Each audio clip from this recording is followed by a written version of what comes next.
Assalamualaikum warahmatullahi wabarakatuh. Perkenalkan, nama saya Isfa Auliani, mahasiswi semester 4 program studi terjemah. Pada kesempatan kali ini, saya akan sedikit menjelaskan mengenai definisi terjemahan mesin dan awal mula perkembangannya. Terjemahan mesin atau yang biasa disebut dengan machine translation atau MT adalah proses penerjemahan suatu teks dari satu bahasa ke bahasa lain menggunakan sistem komputerisasi dengan ataupun tanpa intervensi manusia. Sebenarnya konsep ini sudah pertama kali muncul sejak abad ke-17, namun baru mulai berkembang pada abad ke-20 dengan kemajuan ilmu komputer dan juga ilmu linguistik. MT ini bertujuan untuk mengoptimalisasi proses penerjemahan, terutama untuk dokumen teknis, ilmiah, administratif, dan juga medis. Yang dokumen-dokumen ini memiliki struktur bahasa yang lebih formal dan terstandarisasi. Meskipun demikian, sebenarnya penerjemahan mesin masih menghadapi tantangan besar, terutama dalam memahami konteks atau nuansa bahasa dan ekspresi idiomatis di dalam teks tersebut. Oleh karena itu, banyak sistem dari MT ini yang masih harus memerlukan pasca editing atau editing oleh manusia untuk memastikan keakuratan dan keterbacaan akan hasil terjemahannya nanti. Seiring berjalannya waktu, perkembangan MT ini telah didorong oleh kebutuhan global akan komunikasi lintas bahasa yang lebih cepat dan efisien pastinya. Dengan berbagai pendekatan yang telah dicoba untuk meningkatkan kualitas dari hasil terjemahannya, mulai dari sistem yang berbasis aturan hingga model yang berbasis kecerdasan buatan yang lebih modern pastinya untuk saat ini. Kemudian sejarah MT juga menunjukkan bahwa adanya inovasi dalam pemrosesan bahasa alami atau Natural Language Processing atau NLP, dan kecerdasan buatan ini juga telah memberikan kontribusi yang cukup besar ya untuk efektivitas sistem MT di saat ini gitu. Selanjutnya yang kedua yaitu sejarah dan evolusi teknologi terjemahan mesin. Perkembangan awal mesin terjemahan dimulai pada tahun 1950-an dengan eksperimen di Amerika Serikat dan Uni Soviet yang bertujuan untuk menerjemahkan teks antara bahasa Rusia dan Inggris, terutama untuk keperluan intelijen militer. Demonstrasi pertama sistem mesin terjemahan dilakukan oleh Universitas Georgetown dan IBM pada tahun 1954, tetapi hasilnya masih sangat terbatas.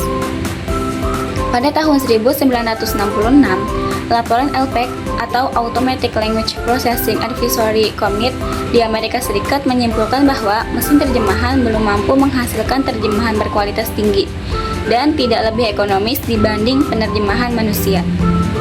Akibatnya, pendanaan untuk penelitian mesin terjemahan menurun drastis, terutama di Amerika Serikat.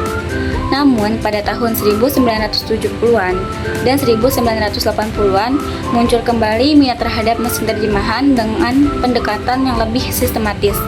Pada periode ini, dikembangkan beberapa model penerjemahan baru, termasuk sistem berbasis aturan atau rule-based translation, pendekatan interlingua yang menggunakan bahasa perantara, dan metode transfer yang lebih fleksibel.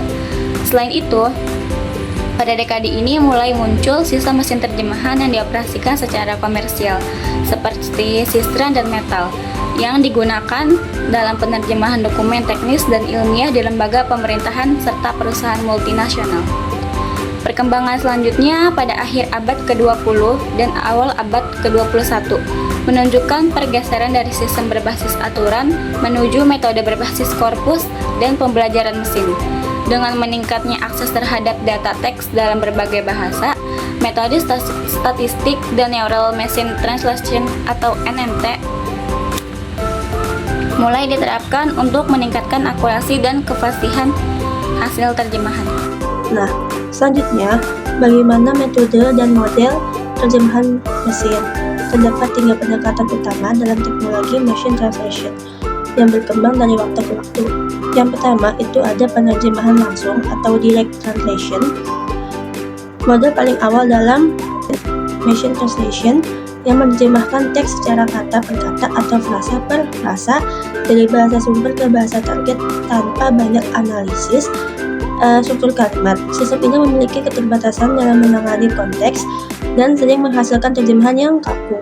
Lalu selanjutnya itu ada pendekatan interlingua. Dalam model ini, teks dari bahasa sumber dikonversi terlebih dahulu ke dalam bahasa perantara yang bersifat universal sebelum kemudian diterjemahkan ke dalam bahasa target. Metode ini mengurangi jumlah kombinasi pasangan bahasa yang diperlukan, tetapi kompleksitas dalam membangun representasi bahasa universal membuat pendekatan ini sulit diterapkan secara praktis.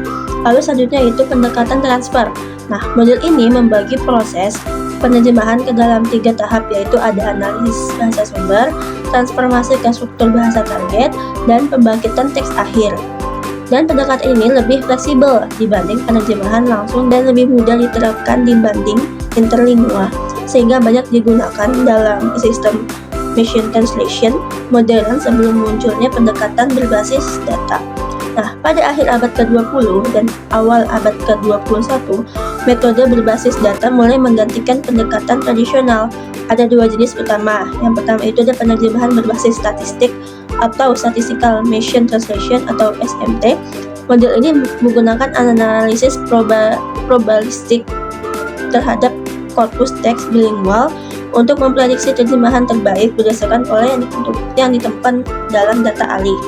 Ya, ada penerjemahan berbasis contoh atau Example Based Machine Translation atau EBMT.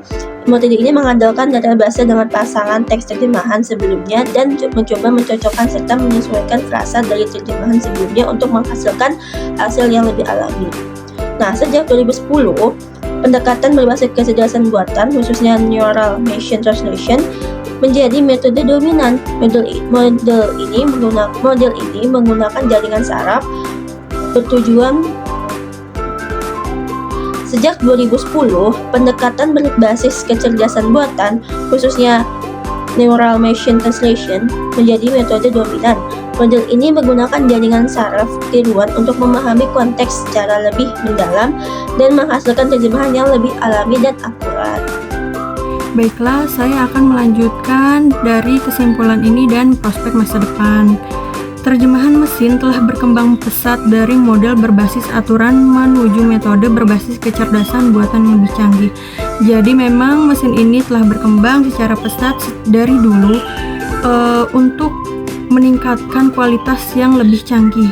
Sistem modern seperti Google Translate, DeepL menggunakan pendekatan Neural Machine Translation atau NMT yang mampu menghasilkan terjemahan dengan kualitas yang lebih tinggi dibandingkan metode sebelumnya. Meskipun telah terjadi peningkatan signifikan, tantangan tetap ada, seperti kesulitan dalam menerjemahkan bahasa yang memiliki struktur sintaksis sangat berbeda, menangani ekspresi idiomatis, dan memahami konteks budaya dalam teks.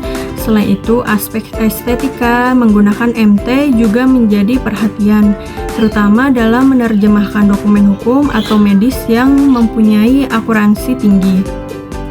Prospek integrasi ini diperkirakan semakin berkembang secara teknologi kecerdasan buatan yang lebih maju, seperti model translation dan large language model atau LLM.